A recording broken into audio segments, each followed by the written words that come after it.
कृष्ण जी की जो प्रेम से जुड़ी बातें, कई बार उसको लेकर कई सारे लोग सवाल करते हैं।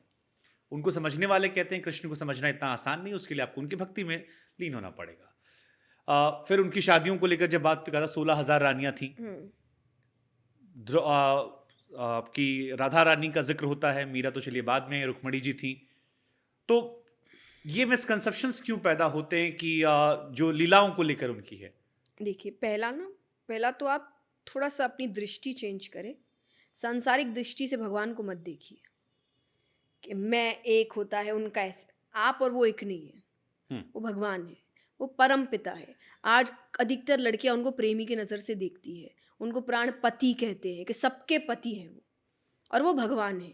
नारद जी का एक प्रसंग आता है, जब नारद जी ने उनसे कहा कि 16,108 रानियां हैं आपकी, कैसे संभव कैसे है? भगवान के परीक्षा ले लो। तो नारद जी एक ही समय में हर कमरे में गए, हर कमरे में कृष्ण है। आप कर सकते हैं ये? नहीं। तो बराबरी मत करिए।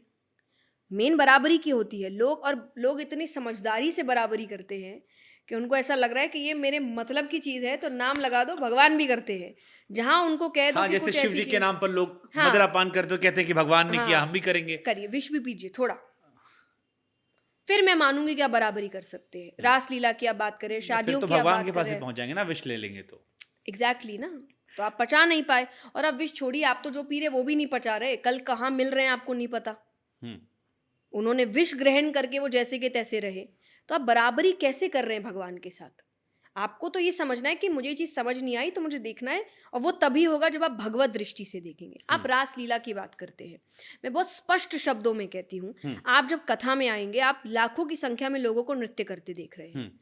इमेजिन आप भी वहाँ आए, आपको अच्छा लगा, आपने नृत्य किया। नृत्य करते करते अचानक से शायद भगवान खुश हो जाए और वहाँ आ जाए, क्या आप नाचना छोड़ देंगे?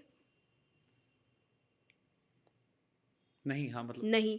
आप खुश होंगे कि दुखी होंगे? खुश होंगे। तो आपका नाचना भक्ति कैसे हो जाती है और गोपियों का नाचना काम कैसे हो जाता है? हम्म। वो भी तो नृत्य कर रही है भगवान के साथ, और वो देखकर आपके मन में आ जाता है, अरे लड़का लड़की ये है वो है। और जहाँ आपकी भक्ति की बात आए, भगवान है, भगवान आ जाए, भगवान आते क्यों नहीं? तो अपनी भक्ति भक्ति, उनकी भक्ति काम कैसे? और उनकी तो जितनी भक्ति उतने तो उसकी तो आप पैर की धूल नहीं, जितनी भक्ति गोपियों ने करी। बस अंतर है, आप सांसारिक दृष्टि से देख रहे हैं। सबके पीछे कारण है। मैं नहीं कहूंगी, मैं आपको पूरा, आप श्रीमद् भागवत जाके पढ़िए, अगेन आई विल से थोड़ी रिसर्च आप खुद करिए। हर वक्त आप दूसरों पे निर्भर मत रहिए, पर आप पढ़िए।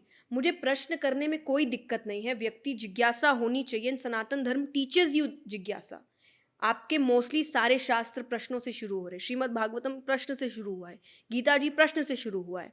तो वो तो कह रहा है प्रश्न करो, पर अभी आप प्रश्न ना रिसर्च किए बिना और आरोप लगाने के तौर पे करे, मर्यादा में नहीं कर रहे कि मुझे जानना है, मुझे भगवान के बारे में जानना है। भगवान ने अभी क्या कह रहा है, ये किया वो किया, ऐसा किया, ऐसा करता क्या, ऐसा। ये मर्यादा नहीं है, और ऐसे आंसर देने की इच्छा भी नहीं होती। और शास्त्र कहता है, ये मैं लिटरली कह रही हूँ कि शास्त्र कहते जो खुद पढ़ के नहीं आ रहा, उसको हक भी नहीं बनता प्रश्न करने का।